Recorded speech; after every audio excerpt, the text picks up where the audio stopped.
계속 싸우는 것보다는 네. 일단 국민의힘도 동의를 하는 소상공인 지원부터 하고 전국민 재난지원금에 대해서는 대통령이 되신 다음에 네. 추경으로 충분히 할 수 있기 때문에 좀 이런 정책에 대해서는 정말 이재명답다 이런 것을 이제 본인의 신념대로 계속 그냥 밀어붙이는 것도 한 가지 방법이지만 신념은 유지하되 정책에 대해서는 조금 실용적으로 유연성을 가지고 순서대로 결국 하면 되지 이렇게 대통령이 되면 할 것이다. 근데 지금은 뭐 소상공인도 힘드시니 먼저 하고 향후에 할 것이다 이렇게.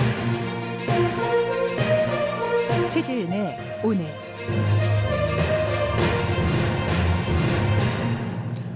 네, 더불어민주당 이재명 후보 선거대책위원회 대변인인 최지은 위원장 나와 계시죠?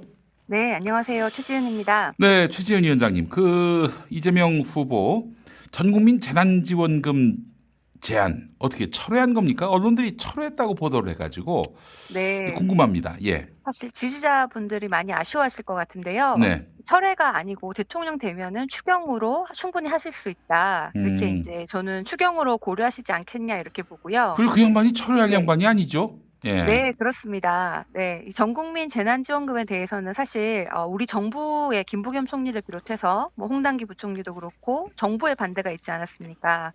그리고 여론도 좀 안 좋았죠. 그래서 청와대에서 한쪽만 이렇게 편을 들기가 쉽지 않은 상황에서 네. 국회에서 합의하는 쪽으로 하겠다 이렇게 얘기를 하셨는데 정부 수석을 통해서 그렇게 밝혔는데 야당이 반대를 하는 상황에서 이것을 우리가 밀어붙이기가 쉽지 않은 상황이었습니다. 근데 이 상황에서 이것을 가지고 계속 싸우는 것보다는 네. 일단 국민의힘도 동의를 하는 소상공인 지원부터 하고 전국민 재난지원금에 대해서는 대통령이 되신 다음에 네. 추경으로 충분히 할 수 있기 때문에 좀 이런 정책에 대해서는 정말 이재명답다 이런 것을 이제 본인의 신념대로 계속 그냥 밀어붙이는 것도 한 가지 방법이지만 신념은 유지하되 정책에 대해서는 조금 실용적으로 유연성을 가지고 순서대로 결국 하면 되지 이렇게 대통령이 되면 할 것이다. 근데 지금은 뭐 소상공인도 힘드시니 먼저 하고 향후에 할 것이다 이렇게 결정을 하신 것 같습니다.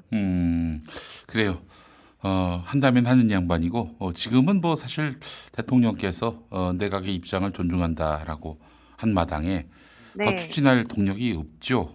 뭐 없다고 보면 됩니다. 그렇기 때문에 본인께서 대통령이 되면 빠른 시일 내에 이른 시일 내에 추진하겠다라고 약속한 거니까요. 그걸 철회로 받아들이면 안 되겠다. 이 말씀을 좀 드리고요.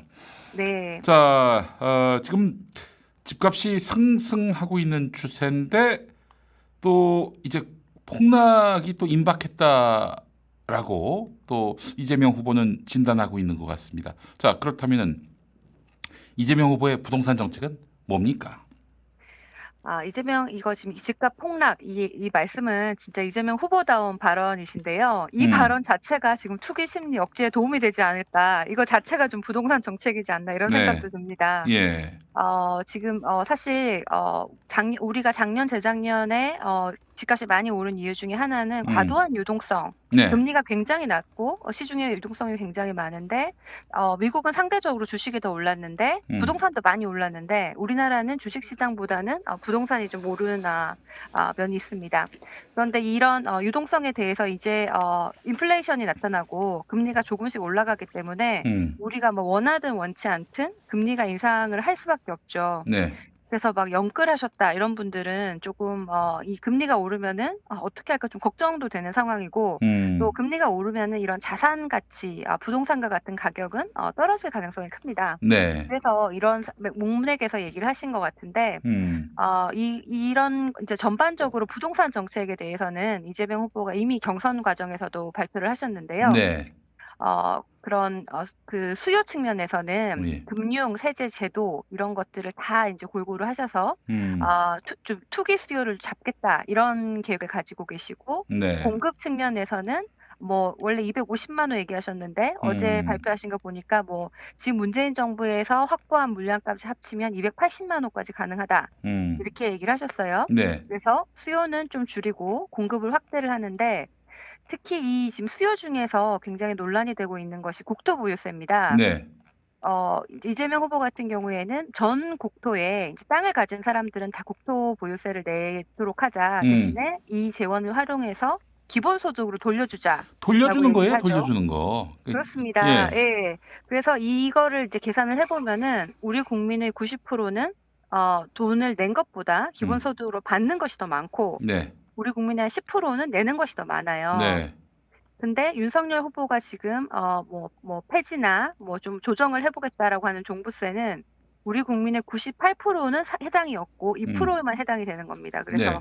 정말로 부자 감세를 얘기를 하는 건데 오늘 그 여론조사 보니까 국토보유세가 부적절하다는 의견이 55% 정도였고 종부세 개편이 적절하다 이런 의견도 지금 50%가 넘습니다. 네. 그래서 아무래도 좀 대부분의 분들이 이 내용을 알지 못하시고 하나는 세금 내자는 거고 하나는 세금 줄이자 이렇게 생각하시면 충분히 그러실 수가 있을 것 같아요. 그래서 제가 이 국토보유세를 이름을 좀 바꾸기를 제안합니다.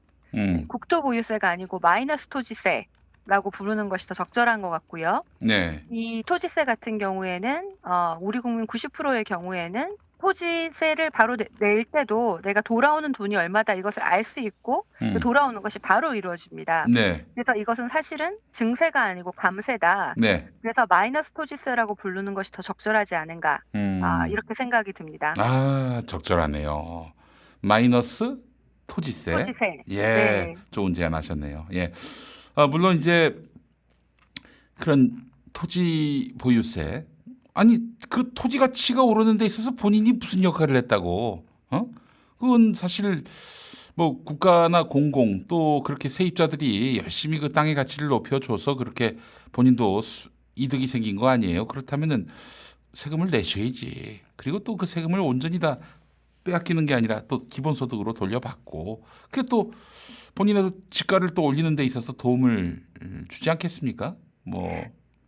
네, 그리고 이 종부세 같은 경우에는 무슨 세금 폭탄 이런 얘기가 나오는데 이게 다주택을 소유한 아주 부자들에 대한 얘기고 1가구 1주택을 가진 경우에는 뭐 집값이 30억이라도 종부세는 한 110만 원 수준이라고 하거든요.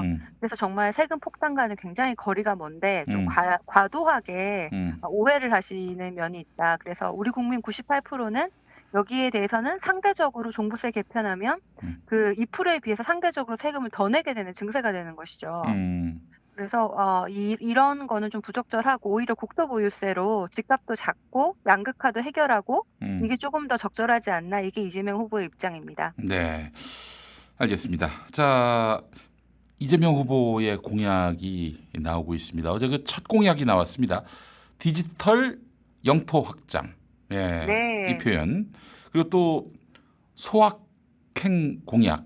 소확행 공약에 많은 분들이 아니 이런 디테일까지 하면서 입을 다물지 못하더라고요. 네. 네. 어떻게 보셨어요?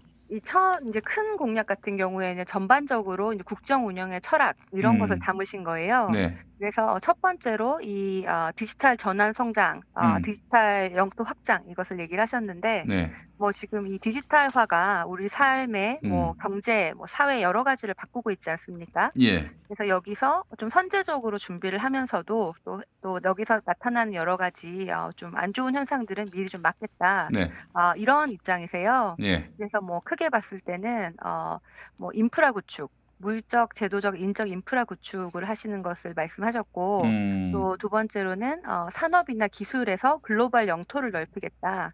그래서 이제 우리의 그런 우리 디지털 기술 역량으로 좀 이제 다른 나라에 수출도 잘 할 수 있고 우리 디지털 산업을 좀 키우겠다. 이런 말씀이시고요. 네. 세 번째는 디지털 주권 보장 말씀을 하셨는데 이제 데이터 같은 경우에 우리가 좀 스스로 이런 데이터를 데이터를 좀 지킬 수 있고 동시에 디지털 안전에 대한 뭐 권리 뭐 이렇게도 얘기를 하셨는데 사이버 안보 뭐 이런 것까지 다 이렇게 포함돼서 결과적으로는 디지털 분야에 일자리 200만 개 그리고 우리 유니콘 기업 뭐 100개 이상 뭐 이런 것들을 약속을 하셨습니다. 네. 이 공약을 놓고 한번 토론을 벌이는 모습을 보고 싶어요. 윤석열하고. 네, 아마 뭐 게임 오버겠죠, 그러면. 오늘도 중앙일보에서도 뭐 토론회가 있었던 모양인데 네. 완전히 또 그냥 윤석열은 읽었다면서요? 써준 거.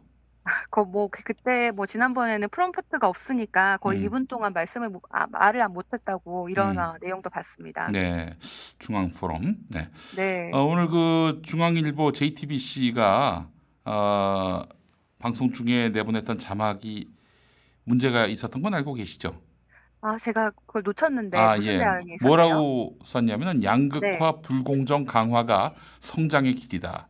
이재명 아. 후보가 이런 말을 했다는 거예요. 양극화 불공정 강화가 성장의 길이다. 예. 이게 실수였겠지만 일부 언론에서 유사한 실수를 계속하면은 나중에 실수로 보이지 않기 때문에 아마 실수라고 생각을 하지만 저희가 좀 이런 것은 지적을 하고 필요한 경우에는 좀 과감하게 처벌 요청까지 할 필요가 있을 것 예, 같습니다. 이런 어처구니 없는 이런 실수라고 보기 어려울 것 같은데 말이죠. 예.